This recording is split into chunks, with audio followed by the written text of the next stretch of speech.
2 to 3 stories we are doing into this episode. One, United submits second bid for De Jong at Barcelona. That is the most exciting of all because most of you really want to know what's up with De Jong in there for you. We have the update in there for you. We have variety of De Jong, by the way. It's going to be 90% De Jong, but there are some 2 stories I really want to chip in. One is all about a player who goes by the names of Sangare. We have an update from Sangare, and it's being rumored that he is eyeing for a move to the Premier League, and he's a Manchester United fan. You've seen that photo of him really making rounds when he was really donned into a United shirt. You know that very well. Then secondly, we are going to talk about Nottingham Forest are getting close to completing a deal with Dean Henderson. That means Dean Henderson is really going to leave Manchester United. But the very annoying bit of it is that United have taken off the sell fee. You can take him on loan and the buy option. The buy option is out. Then thirdly, it's Frankie De Jong. Welcome to this channel, Manchester United Matters channel. How are you guys and where are you watching us from? I go by the names of Arokan David, aka Aradin, to this channel. Smash the like button, comment and share. And if at all you're watching us for the very first time, endeavor to go into the lower right bottom corner, smash the subscription button. After smashing it, hit the notification bell. That will enable you get notified each and every time I upload a video onto this channel. Now today, we really want to start off with a story of a man who caused chaos at the training ground of Manchester United when he was not picked in that game of was it the FA Cup or Carabao Cup? I think it was the FA Cup. He was not picked by Ralf Rangnick and he really walked out of the pitch. He goes by the names of Dean Henderson. Dean Henderson is an academic graduate of Manchester United. He came in from the academy. He went to Sheffield. He really had a very good season. Ole Gunnar Solskjaer brought him back at Manchester United. They created a lot of how can I even term it? It was a lot of oncoming behavior or tension at Manchester United between David De Gea and Henderson. The English media was supporting Dean Henderson to be a Manchester United goalkeeper, and they really achieved their goal because David De Gea was benched. You get, ever since David De Gea went for a holiday when his wife was giving birth, he never really gotten back his position, and he was a goalkeeper in the UEFA Europa League games in there for you. That is David De Gea. Then later, the likes of Harry Maguire, news leaked out that the English league was supporting Dean Henderson, and Harry Maguire was complaining that they don't communicate well with David De Gea because David De Gea is not so good in English. Can you imagine? Imagine you're the captain. Instead of binding the team together, you are just acting as a separator. Harry Maguire, this is why very many people really have lots of calls on Maguire, because this is something that the captain is not supposed to be doing, because a captain is supposed to be judging everyone on merit, because on merit, David De Gea on any other day starts in goal than Dean Henderson. You get? But thank God for a David De Gea performance into the UEFA Europa League to the finale, and then he started the season very well at Manchester United because stats were favoring him in there for you. Now, today, a story coming in from Laurie Whitwell is a Manchester United correspondent for The Athletic. He has come out and confirmed that Manchester United and Nottingham Forest are getting close to completing a deal for Dean Henderson on loan. Talks taking place over the structure with positivity from both sides. It is not yet clear if an option or obligation to buy will be included in the deal. That is Laurie Whitwell. So this is something I'm hating about this deal. I'm hating about this deal for one reason. They are really foregoing the sale of Dean Henderson. To me, I really believe that selling Dean Henderson would be one of the avenues that Eric Ten Hag would have used to collect some good money in there, because he has a thin budget of £120 million. So if at all you sell him, even if they get you like £20 million, you accept it. After getting you £20 million and you've accepted it, go in and bring in another player. Add that to 120, that is £140 million. Sell Phil Jones for like £5 million, 145. Sell Eric Bay for 20, that is 165. You get. Sell Aaron Wan-Bissaka, even if you get 20 out of him, that is 180 or 90, close to 200 million pounds. So United can easily stretch its budget to 200 million pounds budget if at all they really sell off close like 4 players: Dean Henderson, Eric Bay, Phil Jones, and Aaron Wan-Bissaka. Those 4 players were sold at a minimum of 20 million at a medium of 20 million, apart from Phil Jones, who can go for only £5 million, everything can be okay. And I've really had a deal. I've really heard of news that Phil Jones is going to go to Leeds. Leeds are so much interested in Phil Jones, and if at all United can accept the £5 million, then he can go in. There is even Andreas Pereira. He can be sold.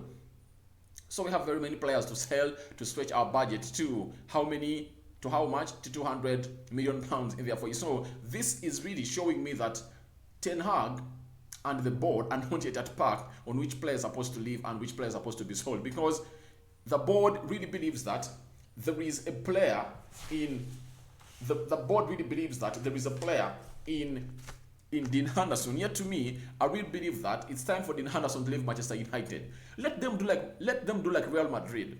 Real Madrid were selling Sergio Roglen to Tottenham Hotspur, and that's the only reason as to why United failed to go in for him. They put in a buyback clause that when you're selling this player, or we never want this player, you're going to get this player back to us.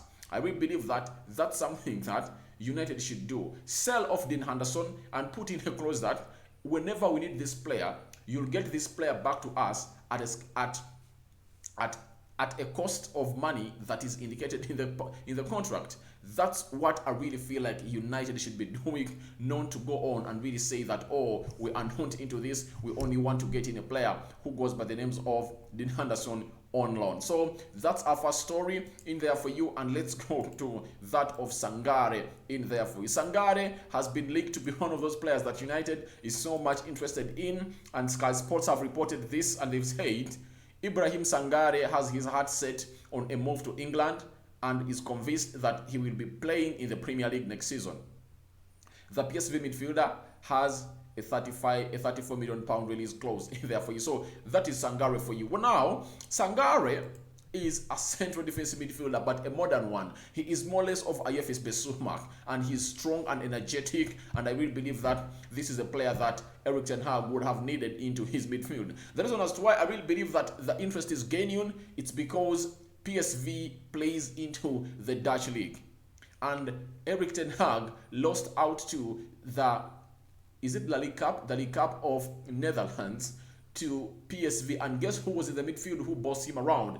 It was a man who goes by the names of Ibrahim Sangare. Now, the name of Ibrahim Sangare is not a novice to the current manager of Manchester United. That is Erik ten Hag, and I really believe that he knows him very well and his capabilities. And if at all United are interested in him, of which I know they are, because a shortlist has been made and it's not a name out of from nowhere, I really believe that Erik ten Hag would love to get a player like Ibrahim Sangare. But what's the problem? The problem is United only want to first complete that man you see on screen. They are pushing for De Jong, nothing else. What United want is De Jong in there for you, and if at all De Jong doesn't come, it looks like no signing is going to be made at Manchester United. Can you imagine? Can you imagine? So when you look at teams like Arsenal, they've gone ahead to make in other signings, big signings in there for you, and United is still believing that De Jong is going to join this club. And this really gives me a lot of hope. Not even a glimmer, but more than a glimmer of hope, because if United have turned down their tools of searching for other players and negotiating with other agents, and they're only focused on the De Jong deal, that means De Jong had already told Erik ten Hag before coming at Manchester United that, please, I no longer want to be at Barcelona, come and get me, and Barcelona is willing to sell me. Because Erik ten Hag has told the board, hold everything, put everything on a hold, go and get me this Dutch international, because he is the man I'm going to build my midfield on, and I really believe that he is worth the wait, provided we get this deal done. But he won't be worth the wait if at all we don't get this deal done. Now, news have flowed in this night that they've said Manchester United are still keen to sign Frankie De Jong from Barcelona. Both clubs remain around £17.2 million apart in their valuations. United remains hopeful of striking a deal with Spanish side that is Telegraph Dakar, and he reports for the Telegraph, as he calls him Telegraph Dakar. He is a northern football correspondent, Daily and Sunday Telegraph, Manchester United and Manchester City in the main. In there for he's called James Daka. He came out and told us that he continued to let us know about this, that Manchester United are still keen, but the two clubs are still, they are still in between that amount of money. Then he went ahead to say that it's understood that Barcelona at least wants to recoup the 86 million euros or 73.8 million euros they committed to sign De Jong, but Manchester United's evaluation is thought to be closer to 65 million euros. That is 55 million pounds. As things stand, there has yet to be a breaking through in negotiations. That is James Darkhart in there for you, and that shows you that this deal is going to happen if there for you. When you add on what Fabrizio Romano has just said, that Frankie De Jong's salary is causing problems for Barcelona's wage bill in there for you, because after the departure of Lionel Messi, who was earning close to £1 million, Antonio Griezmann, who was earning close to £800,000 a week, Gerard Piqué, who cut his weekly wage, I think by half. Now the expensive player, or the player who is paid highly at Barcelona weekly wages, is Frankie De Jong. Frank De Jong is at £350,000 a week. That's a lot of money for Barcelona. Yes, they are bringing in Lewandowski, they are bringing in Christensen, Frank Casey, and there is a young boy they agreed a deal to bring in Fairview. They really feel like they want to bring in Jules Koundé and very many others. So it shows you that it's really causing them havoc, and there is no way you can really bring in Lewandowski and tell him that De Jong is earning more than him. Yet Lewandowski has a very big name, and he is so much calling in the game of football and very much useful to Barcelona. That is something that I will believe is going to cause havoc. That's why Barcelona really feel like they need to offload De Jong from their squad. And secondly, De Jong himself has not been getting enough playing time. When you look at a team which goes by the names of Barcelona, they treasure so much players from the academy. And who are those two players from the academy? There is Pedri and there is Gavi. You get? And that's the role that De Jong can go ahead to play in Barcelona, because a manager, Xavi at Barcelona, doesn't believe that in the midfield pivot you're supposed to play with two holding midfielders.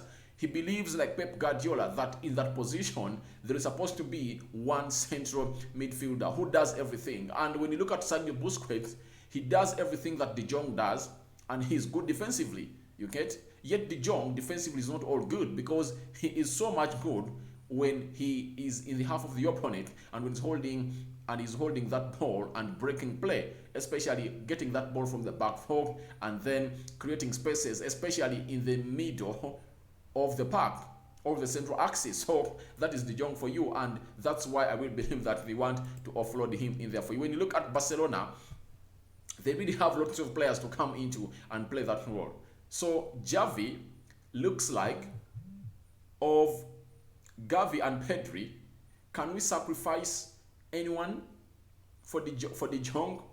The board will tell him no. These boys have to play. You saw what Gavi brought on the field of play when Spain was playing in the UEFA Nations League. He really played very well, and everyone was talking about him. You get? So those two, Gavi and Pedri, have to start most of the games, and Barcelona believes in the team of the players coming from the La Masia Academy. Then Gerard Romero later went ahead to let us know that Manchester United have increased their offer for Frankie De Jong, 70 million euros plus bonuses. This deal is coming to a close. It's coming to a close and an end. Then later, Jamie Jackson, a man who works for Manchester United, who works as a Manchester United correspondent for Guardian/Observer, he says Manchester United may make a second offer of 70 million euros plus add-ons for Frankie De Jong. They are confident that Barcelona will lower their 80 million euros asking price. Now I will believe that if United puts in 70 million euros, you get, if United put in 70 million euros plus add-ons, I really believe this deal is going to be done over the weekend, because Barcelona feels like they should get him off. They cannot sign in the Lewandowskis of this world when they have a player who is earning close to £350,000 a week. So they will believe that the highest player at Barcelona should earn a minimum of £300,000 a week. And I really believe that they are really going to go on and achieve this. So De Jong to Manchester United, you never know, it might happen tomorrow, because United are preparing their second bid in for a side which goes by the names of Barcelona. Feel free to go into the comment section. Tell me what you think about these stories we've done. De Jong to Manchester United, as United are really preparing their second bid in there for you. Then there is a story of Sangare is moved to any Premier League and wants to be playing in the Premier League next season, and United are one of the teams that we are so much that they are interested in him in there. Then lastly, Dean Henderson to Nottingham Forest. A deal is being closed on between Manchester United and Nottingham. But my worry is, why aren't they selling him and they put back a buyback clause? Or even when Nottingham is planning to sell him, you get? Why don't they first consult Manchester United whether they need his services in there for you? So that's what I had for you onto this channel. Smash the like button, comment and share. And if at all you're watching us for the very first time, endeavor to go into the lower right bottom corner, smash the subscription button. After smashing it, hit the notification bell that will enable you get notified each and every time I upload a video onto this channel. I go by the names of Rock and David, and I'm out for now. See you later, my mates.